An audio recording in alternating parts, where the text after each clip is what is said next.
Los invito a que leamos en el Evangelio según San Juan, el capítulo 21.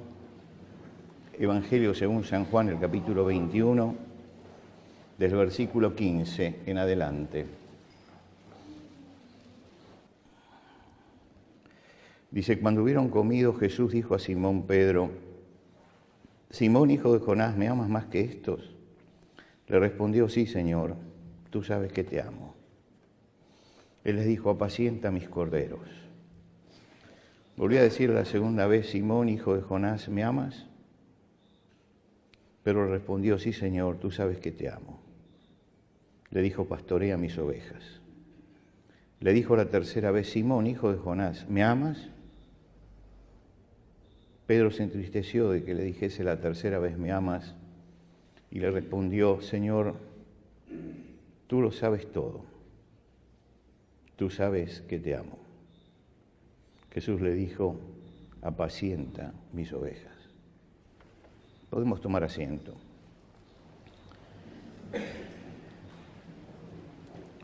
Hay un momento crítico en la vida de Jesús, muy crítico, que sucede en Cesarea de Filipo, cuando él por primera vez declara ante los discípulos cuál es el plan que tiene por delante y cuál es el plan que lo trajo a la tierra. Hasta ese momento ellos habían visto los milagros, las enseñanzas, las críticas de Jesús, pero en ese momento él le dijo: pero todo esto apunta a la cruz. Es necesario que todo esto culmine yendo a la ciudad de Jerusalén y que el Hijo del Hombre sea crucificado. Él les señaló algunas cosas puntuales. Les dijo: es necesario, es necesario.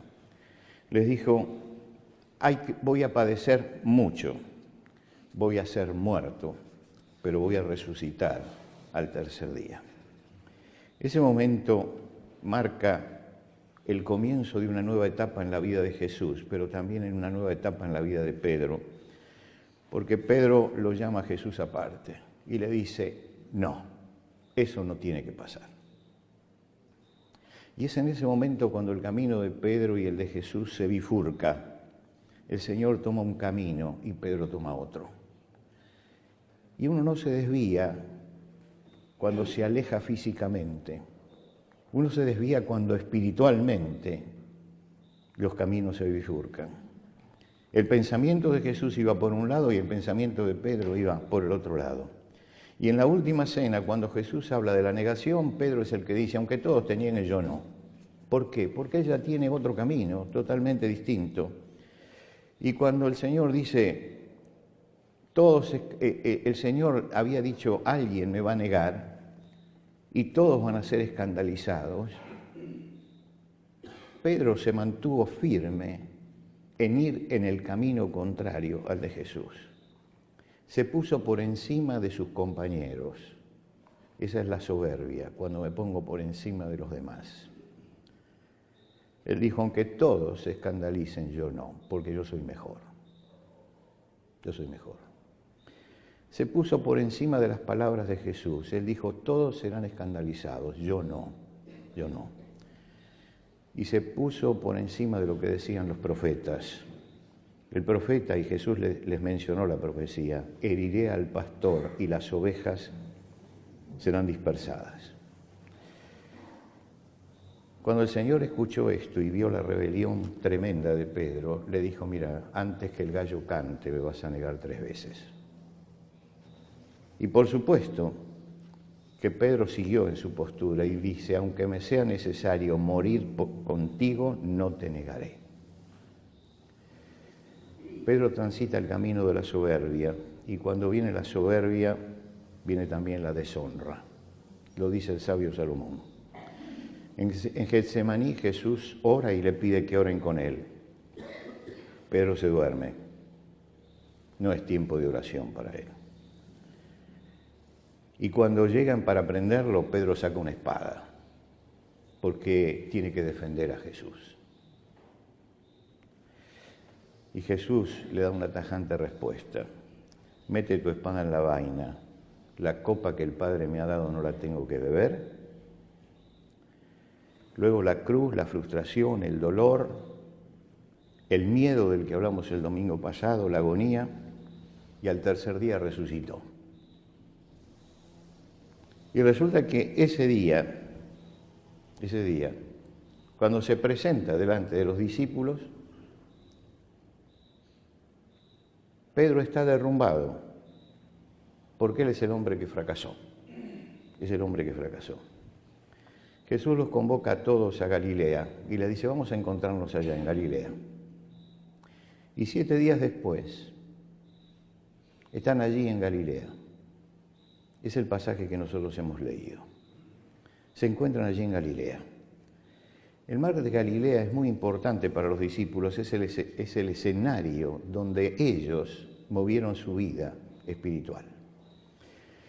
Es el día en que es el lugar en que Pedro estaba pescando y no había pescado nada y lavó las redes y Jesús se acercó y le hizo y pasa la pesca milagrosa. Es ese lugar, lo llevó a ese lugar. Es el lugar donde todo comenzó. Es el lugar donde le dijo, vas a ser un pescador de hombres. Es el lugar donde Pedro caminó sobre las aguas. Él vuelve al origen, él vuelve al principio, vuelve a aquello que el Señor había hecho en la vida de él aquel día. Pero Pedro está vencido, totalmente vencido, y la escena se repite como 3 años antes. ¿Por qué? Porque Pedro le dice a los otros, vamos a pescar, y 7 se suben en un barco y empiezan a pescar. Y cuando amanece, Jesús aparece en la playa, dice, ¿qué tienen? No hemos pescado nada. Echen la red a la derecha y la sacan llena de peces. Y se repite el milagro del principio. El milagro con el que Pedro fue llamado se vuelve a repetir en ese momento. Y Pedro dice, es el Señor, porque es el único que puede hacer esto, y se ciñe y se tira al agua. Y Jesús desayuna con ellos. Y le hace a Pedro una pregunta insólita. Le dice, Simón, hijo de Jonás, ¿me amas más que estos? No hay reproches, no hay recriminaciones. Jesús no le dice, ¿por qué lo hiciste? Para que aprendas. No valoraste lo que hice por vos.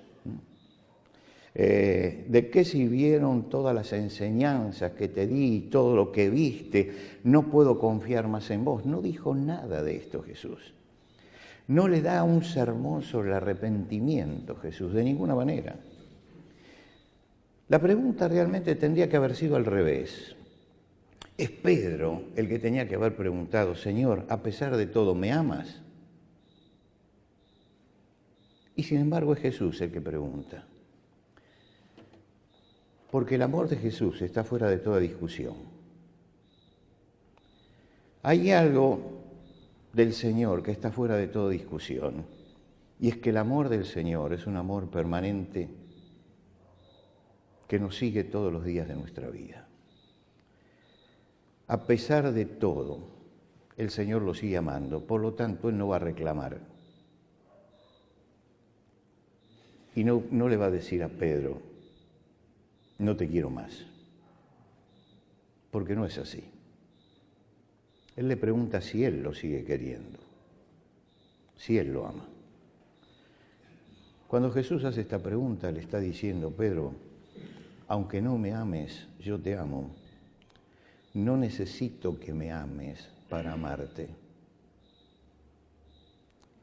No depende de las circunstancias que yo te ame.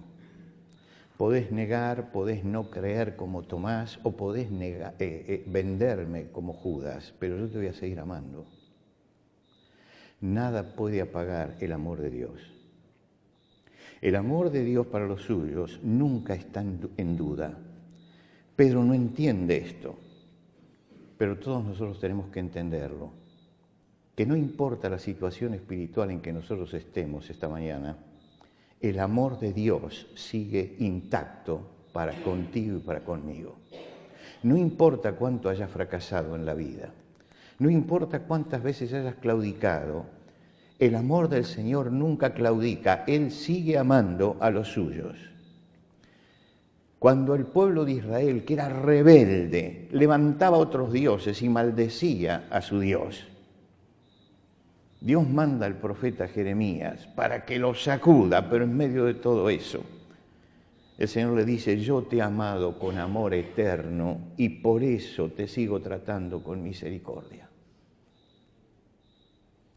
No pudieron ellos vencer el amor de Dios, que los siguió amando a pesar de todo. El móvil de este amor es lo que trae la redención. El Señor mismo lo explicó. Porque de tal manera amó Dios al mundo que ha dado a su Hijo unigénito para que todo aquel que en él cree no se pierda, mas tenga vida eterna. Lo explica el apóstol Pablo en la carta a los Romanos, que es la base del Evangelio. Dios muestra su amor para con nosotros en que, siendo aún pecadores, Cristo murió por nosotros. Lo dice el apóstol Juan en sus cartas: mirad cuál amor nos ha dado el Padre, que seamos llamados hijos de Dios. Toda la Biblia grita el amor de Dios para con su criatura. El problema que plantea Jesús no es si Él ama. El problema es otro: si nosotros lo amamos a Él. Esta mañana yo siento que el Señor nos pregunta a todos, porque cuando se abre la palabra de Dios, Dios habla a nuestro corazón. ¿Me amas? Y al escuchar esta pregunta, que quisiera que cada uno se lo hiciera personalmente, ¿qué es lo que pasa por tu cabeza? ¿Cuál sería tu contestación verdadera? ¿Cómo podemos amar al Señor? En primer lugar, para amarlo hay que conocerlo. Nadie puede amar lo que no conoce. Nadie puede amarlo. Emerson decía que conocer es amar. Si yo no conozco, no puedo amar. Amo cuando conozco. Tenemos esa limitación, pero es humano, yo tengo que conocerlo. Conocemos al Señor Jesucristo por el Evangelio. Conocemos al Señor Jesucristo por los escritos apostólicos que aclaran las palabras de Jesús. Pero por ese camino yo simplemente me anoticio de Jesús, nada más. Y es importante porque hay muchas versiones de Jesús dando vuelta por allí, pero la única versión es la del Evangelio. Hay cristos utilitarios, y ustedes lo saben. Hay quienes estafan en nombre de Cristo, hay quienes ejercen la violencia en nombre de Cristo, pero el Cristo verdadero es el que está en el Evangelio. Ese es el documento que nos habla de Cristo. No es lo que yo digo, es lo que dice el Evangelio. Por lo tanto, yo puedo tener mi idea de Cristo y puedo transmitir, y tal vez una idea equivocada, pero usted tiene el Evangelio para leerlo y para enterarse quién es Jesucristo. El verdadero Jesús es el que está allí en el Evangelio. Pero si yo me quedo con esto, nada más que con esto, puedo ser un excelente teólogo y tener un excelente concepto acerca de Jesús, pero esto no significa que lo esté amando. Esto no significa. Esta es la base sobre la cual puedo empezar. Por eso hay tantos teólogos que uno los escucha, pero resulta que, como dijo en aquella novela de Kazantzakis, en aquel seminario donde fue el gran teólogo a hablarles de la resurrección el día de Pascua, estaban todos los alumnos sentados allí escuchando a aquel hombre, y aquel hombre discurrió sobre la resurrección de Jesús con todo lo que sabía y todas las palabras y todo, y cuando se levanta el joven Manolios, que es el protagonista de la historia, ve que se le acerca a uno de los viejitos que está con él y le dice: que Dios me perdone, hijo, yo no he visto a Cristo resucitar esta mañana. Es decir, he escuchado muchas palabras y muchas teorías, pero no he palpado a Jesucristo. A veces creemos que lo amamos porque sabemos que es el Salvador, el Redentor, el Maestro, porque sabemos que es mi Redentor y mi Salvador. creemos que lo amamos, pero estamos amando una doctrina. Estamos amando a alguien lejano. Estamos amando un concepto de Jesús. Pero no lo vemos como la persona que está a mi lado. No lo vemos como quien tengo que compartir todos los días. No lo vemos como aquel que me está ofreciendo su amistad, que sabe mis problemas y que está para ayudarme al lado mío. Una cosa es el retrato de Jesús, que es maravilloso. Y otra cosa es que yo tenga una relación con la persona de Jesús, que eso es la vida espiritual. Se lo voy a explicar con una anécdota. Hace 35 años comencé a viajar al exterior. En el momento en que comencé no era como ahora. Ahora por WhatsApp hablamos 3 veces por día con esto. En aquel momento había que, para llamar a Buenos Aires, Argentina, desde cualquier país de América Latina, se necesitaba una operadora a la que uno le tenía que pedir, y resulta que después de 1 hora o de cuando sea, le decía hay una demora de tanto, uno se tenía que parar, sentar al lado del teléfono y estar esperando. Mientras tanto, en Buenos Aires no todos tenían teléfono, porque uno pedía el teléfono y lo recibía después de 10 años. Así que en nuestra casa no había teléfono, estaba pedido nada más. Entonces yo le decía, el miércoles te llamo. Los miércoles, yo iba a estar 3 semanas afuera, los miércoles te llamo. Mientras que yo estaba predicando, le pedí a la secretaria de la iglesia, llámeme por favor a esto, a ver qué demora hay, porque cuando yo termino quiero hablar con mi esposa. Mi esposa está en la casa de su mamá. Y Celia se iba con los chicos a la casa de la mamá. Y yo me comunicaba allí con ella. Ahora, cuando yo me iba, me llevaba fotos de Celia. Tengo allí una carpeta con cartas de ella cuando éramos novios. Un boletín del colegio de ella que yo guardo como un tesoro. Iba conmigo todo eso. Pero no era igual. Usted puede tener el retrato, puede tener la carta, puede tener... Usted lo que busca es la persona. La persona. Nadie se conforma con el retrato. Nadie.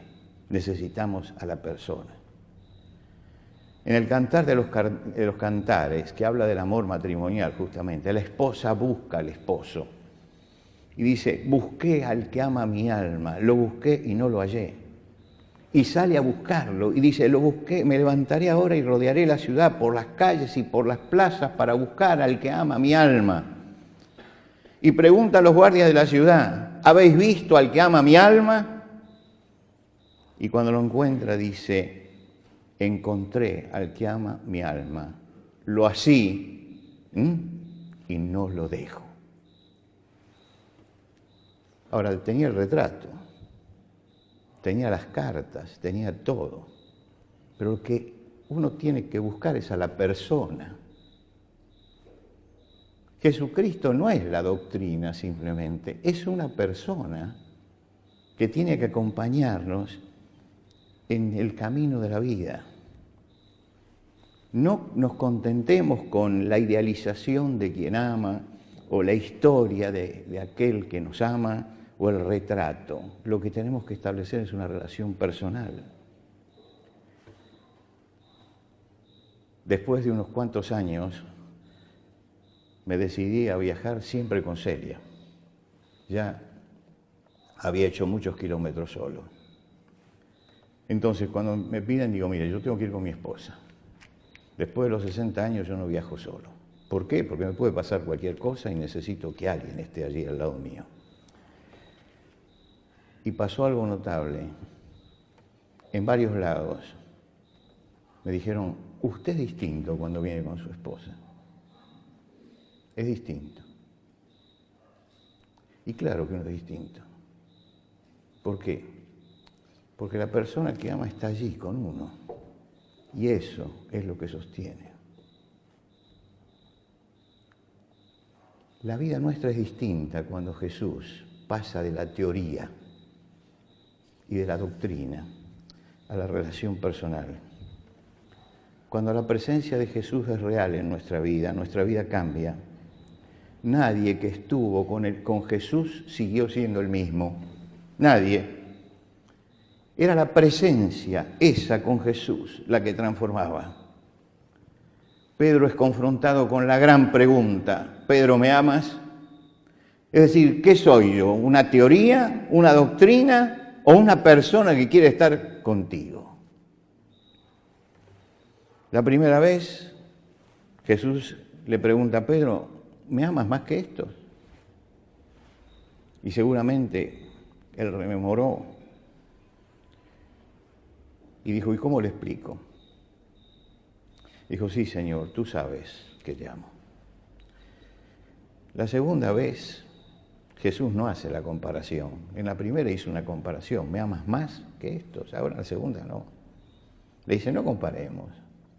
Pedro, ¿me amas? ¿Me amas?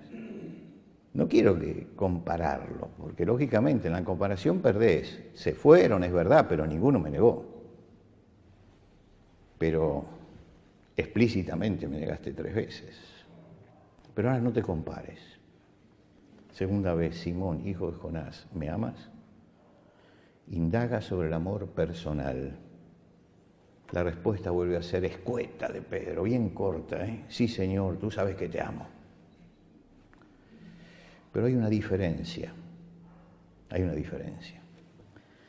Y hay una diferencia porque Jesús utiliza un término para hablar de amor: el amor incondicional, el ágape. Y Pedro contesta con la otra palabra, con el amor que se usa para el amor entre los hombres, que tiene condiciones. El amor por simpatía, el amor retributivo, ¿no? Me amo porque me aman. Es como si Jesús dijera: ¿me amas? Y él dijera: bueno, te quiero. No es lo mismo te quiero que te amo. No es lo mismo. Te aprecio. No es lo mismo. Y la tercera vez Jesús baja y le dice: Simón, hijo de Jonás, ¿me quieres? ¿Me aprecias verdaderamente? Bajó a la palabra que él usaba. ¿Realmente me quieres? ¿Me aprecias? No te estoy pidiendo el amor ese incondicional que tengo. Y la respuesta es siempre la misma: apacienta mis corderos, sírveme. Pastorea mis ovejas, sírveme, apacienta mis ovejas.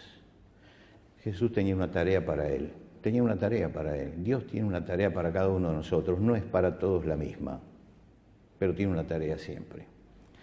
Por eso en estas reuniones de servicio que vamos a tener esta semana, dijimos: vengan todos, porque todos tenemos alguna tarea que hacer. Pero solamente se puede cumplir esa tarea si uno ama verdaderamente al Señor en esa relación personal. No intentes que el Señor te utilice en nada, aunque conozcas al Señor, si no existe ese vínculo personal con Él. Allí está la clave de la vida espiritual. Cuando percibimos la presencia, la amistad y el compañerismo de Jesús en nuestra vida. No podemos esperar poder servir a Dios si no lo vemos como a Jesús como la persona que está a nuestro lado. Pero no solamente está a mi lado, sino que está de mi lado. Y hay una diferencia, ¿no? Hasta que yo no entiendo eso, que Él es el verdadero amigo y el que quiere ayudarme. Cuando uno siente en el momento del fracaso, que todos los tenemos, y en el momento del dolor, que la mano de Jesús viene y se pone sobre nosotros, y uno percibe que el Señor está con nosotros también allí. Cuando amamos al Señor podemos fracasar también, podemos caernos, podemos sentir el peso de la derrota. Podemos estar apaleados, como en la historia del samaritano, al costado del camino, pero vamos a saber que el Señor siempre vendrá para ayudarnos. que siempre está allí. Pedro llegó a Galilea derrotado, consciente de la resurrección de Jesús, pero consciente también de su trabajo. Cuando él le dice a los demás, vamos a pescar, está sellando su derrota. Está diciendo, yo para el trabajo que me llamó no sirvo, tengo que volver a las redes. Y por eso dice, vamos a pescar. Es el signo mismo de la derrota. Pero Pedro llegó derrotado y el Señor se acercó para levantarlo. Y le dijo, si no querés seguir cayendo en la misma forma, la clave está en esto. Pedro, ¿me amas? Sí. Podés dar una lección acerca de quién soy, lo que hago. Podés tener muy claro el tema de la teología acerca de Jesús, o como decimos nosotros, la cristología. Podemos tenerla muy claro. No sirve de nada si no tenemos una relación personal con el Señor. ¿Por qué? Porque cuando tengo una relación personal con el Señor, siempre, el Señor me va a levantar. Nunca me voy a quedar allí. Por eso, desde Pascua hasta ahora, hablamos justamente de eso y por eso terminamos siempre con la misma canción. Si estoy cansado y débil por mis cargas y siento que en la angustia me perdí, aún así yo espero en el silencio, sabiendo que regresarás por mí. Tú me levantas sobre las montañas, tú me levantas en la tempestad. Fuerte soy si estoy sobre tus hombros. Tú me levantas cada día más. Y creo que todo lo que tratamos de explicar en estos 3 domingos se sintetizan en las 2 últimas frases de esta canción. Fuerte soy si estoy sobre tus hombros. Tú me levantas cada día más. Hermano, que el Señor te bendiga y me bendiga a mí para que entendamos esto que el Señor le quiso hacer entender a Pedro ese día, que no es cuestión de tener una teoría acerca de Cristo, hay que tener una relación personal con Él. Y esa relación es la que nos sostiene y es la que nos levanta.